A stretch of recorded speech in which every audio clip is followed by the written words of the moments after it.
महाराष्ट्र चुनाव को लेकर कहीं ना कहीं संदेह में आया ईवीएम, जिसके चलते हुआ भारी बवाल। ये महाराष्ट्र में आखिर ऐसा क्यों हुआ?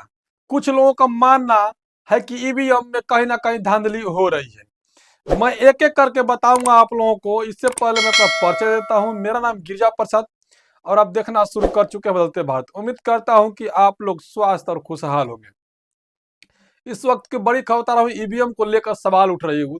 आप लोग जानते होंगे कि शायद जो उत्तर प्रदेश के 9 विधानसभा जो था उपचुनाव, वहां पर ये चीज देखने को मिला कि लोगों का मानना था कि ईवीएम से धांधली कर भारतीय जनता पार्टी ने 7 सीटें निकाल ली। लेकिन मैं बता दूं उससे पहले कि बिहार में जो रामगढ़ सीट है वहां पर भी 2 ईवीएम मौजूदगी में खराब रही, जबकि हम लोग कवर कर रहे थे उस दौरान भी। ये सामने निकल के आया कि 2 ईवीएम खराब हो चुका है, जिसके चलते लोगों में काफी मशक्कत करनी पड़ी। लेकिन यह महाराष्ट्र का चुनाव ने कहीं ना कहीं संदेह में पूरी तरह से खड़ा कर दिया लोगों को कि ईवीएम में कहीं ना कहीं धांधली हो रही है, या फिर ईवीएम को जानबूझ करके साजिश के तहत ईवीएम से ही चुनाव कराया जा रहा है। हालांकि निष्पक्ष चुनाव जो है बैलेट पेपर से हो सकता है, वीवीपैट है उससे हो सकता है। हालांकि एलन मस्क ने साफ जाहिर कर दिया है कि जो ईवीएम मशीन है वह एक लैपटॉप के बराबर भी नहीं है, यानी कंप्यूटर जो है उसके बराबर भी नहीं है, जिसे डाटा कभी भी इधर उधर हो सकता है। एकदम बिल्कुल ही ईवीएम पर भरोसा करने योग्य नहीं है। कुछ लोगों का मानना यह भी है कि जो देश बनाया ईवीएम को वो देश क्यों बैन कर दिया, आखिर भारत सरकार क्यों उसको लागू करके रखा है। कुछ लोगों ने कमेंट करना शुरू कर दिया कि कांग्रेस ने लाई थी ईवीएम और आज क्यों ईवीएम के ऊपर अंगुलियां उठा रही है। इतना ईवीएम अच्छा था तो खराब था तो उस वक्त क्यों उनको अच्छा लगने लगा था। ये कांग्रेस के ऊपर भी अंगुलियां उठ रही है। लेकिन सबसे बड़ी बता रहा हूं खबर कि यह ईवीएम का सवाल क्यों उठने लगा, कैसे उठने लगा, इस पे मैं बता रहा हूं आप लोगों को। आप लोग जानते होंगे बहुजन समाज पार्टी के जो संस्थापक माननीय कांशीराम साहब थे, उसी में से एक संगठन था वाम सेप संगठन, जिसका इस वक्त काफी जोर शोर पे काम कर रहे हैं वामन मेश्राम, जिसे उन्हें भी कहा जा रहा है कि वाम सेप का संस्थापक है और बहुजन मुक्ति पार्टी का वो संस्थापक है। लेकिन उन्होंने जितनी जोरदार तरीका से ईवीएम का खिलाफ किया, विरोध प्रदर्शन किया, हर जगह पर किया, जगह जगह किया, पुलिस प्रशासन के सामने किया, सरकार को झुकाने के लिए किया, लेकिन लोग मानने के लिए तैयार नहीं हुए। वहीं पर अब सुप्रीम कोर्ट ने यह नाम नहीं रखा, सुप्रीम कोर्ट ने यह कहा और जो कुछ सोशल मीडिया के लोगों ने यह कहा कि जो ईवीएम की मांग कर रहे थे उनका बातों को खारिज कर दिया गया और ईवीएम मशीन से ही चुनाव होगा, क्योंकि जो प्रतिनिधि जीत कर जाता है वह प्रतिनिधि को कोई तकलीफ नहीं है, या फिर जो प्रतिनिधि हार जाता है तो वह बार बार कहीं ना कहीं इस पे लांछन लगाता है या इलेक्ट्रॉनिक वोटिंग मशीन को कहीं ना कहीं गलत ठहराने का काम करता है हारने के बाद। लेकिन जीते हुए प्रत्याशी क्यों नहीं कहते हैं?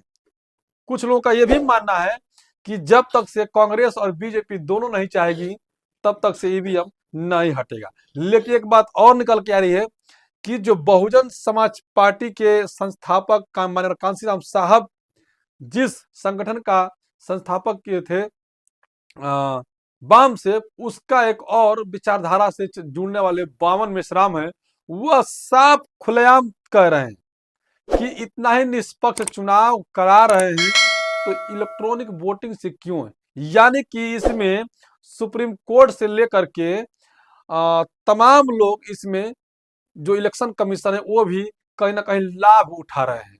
यह उनका आरोप है, क्योंकि जिस तरह से उन्होंने कहा कि अगर इतना निष्पक्ष चुनाव कराना चाहते हैं तो वीवीपैट का सहयोग लीजिए, क्योंकि जैसे ही वो भी एक ऐसे शख्स हैं वामन मेश्राम जो कि बिना प्रूफ के कोई काम नहीं करते हैं। लेकिन मैं एक थोड़ी सी उसमें बात करता हूं कि आप लोगों को शायद याद नहीं होगा, मैं बताने की कोशिश कर रहा हूं कि मध्य प्रदेश के दौरा पर शालिनी चौधरी थी जो भाजपा से ही थी, और वह टेस्टिंग कर रही थी। उस दौरान भी उन लोगों ने साइकिल का चुनाव और कमल पे, पंजा पे जब उन लोगों ने टेस्टिंग की तो निकल के आया कमल का फूल।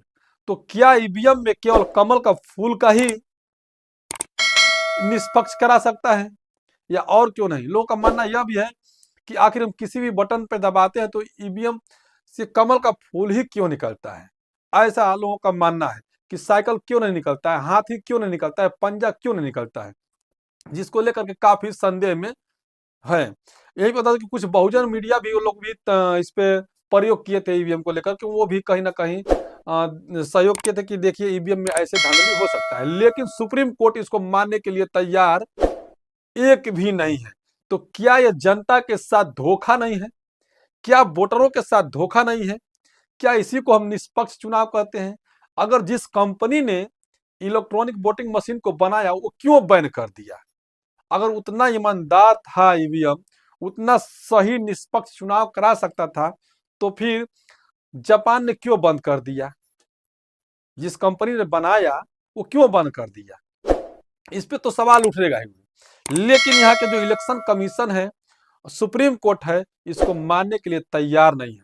तो ये बात सही है, लोग सोशल मीडिया पे ये भी बात कर रहे हैं कि सुप्रीम कोर्ट और election commission Bharatiya Janata party के पीछे से, जो पीछे वाला जेब है पैंट के, उसमें वो बैठा हुआ है। यूं कहूं तो बैकडोर से पूरी तरह से समर्थन कर रहा है। वो चुनाव नहीं बल्कि वो राज सत्ता की बात कर रहा है, जो कि राजाशाही चलती थी, ठीक उसी प्रकार वो काम कर रहा है। चुनाव आयोग और सुप्रीम कोर्ट भी संदेह के घारे में जो है कि घिरे जा रहे हैं। तो आज की जो है बड़ी खबर है कि ईवीएम को लेकर के हल्ला बोल हुई, लेकिन सुप्रीम कोर्ट ने इसे नकार दिया लोगों के बीच से, कि सुप्रीम कोर्ट ने यह कह दिया कि ईवीएम से ही चुनाव होगा, और जो हारते हैं वह ऐसे बातें अफवाहें फैलाते हैं, लेकिन जो प्रत्याशी जीत जाता है, जो प्रतिनिधि जीत जाता है, वह कभी इस पे उंगलियां नहीं उठाता है। तो आखिर कैसे माना जाए कि यह गलत है ईवीएम? लेकिन जो जनता है वो इस बात पर सवाल उठा रही है। तो आप लोग क्या विचार है कि ईवीएम निष्पक्ष चुनाव करा सकता है या नहीं? कमेंट जरूर कीजिएगा। दूसरी बात मैं आप लोग को बताता हूं कि एक व्यक्ति यहां से मोबाइल से जब बात कर सकता है दूसरे मोबाइल पर, तो क्या ईवीएम में हैक नहीं हो सकता है? जब घर बैठे इसरो पर लगभग 3000 से 4000 ऊंचाइयां पर रिमोट से चलाया जा सकता है, तो क्या ईवीएम में हैक नहीं किया जा सकता है? क्या इलेक्ट्रॉनिक वोटिंग मशीन इतना विश्वसनीय हो चुकी है, जब मोबाइल का पासवर्ड टूट जा रहा है तो क्या ईवीएम का पासवर्ड नहीं टूटेगा? ये भी गौर करने वाली बात है। ऐसे ऐसे मोबाइल जो बनी है उनकी जो पासवर्ड टूट जा रहा है, तो क्या ईवीएम का नहीं टूटेगा? ये सोचने वाली बात है, गौर कीजिए इस बात पर। तो आप लोगों को क्या लगता है कि ईवीएम निष्पक्ष चुनाव करा रहा है? तो आप लोग कमेंट जरूर कीजिएगा, या फिर नहीं करा रहा है तो उस पर भी कमेंट कीजिएगा। क्या आप लोग ईवीएम के पक्ष में हैं या नहीं है? इस तमाम जो बातें हैं इस पे आप लोग कमेंट जरूर कीजिएगा। वीडियो को ज्यादा से ज्यादा लोगों तक शेयर कीजिएगा, ताकि इसकी सच्चाई भी मान सके कि क्या सुप्रीम कोर्ट कहीं ना कहीं बीजेपी के लिए काम कर रहा है, क्या चुनाव आयोग बीजेपी के लिए काम कर रहा है। इस पे भी आप लोग कमेंट कीजिएगा। वीडियो ज्यादा लोगों तक शेयर कर जागरूक करने में सहयोग कीजिएगा।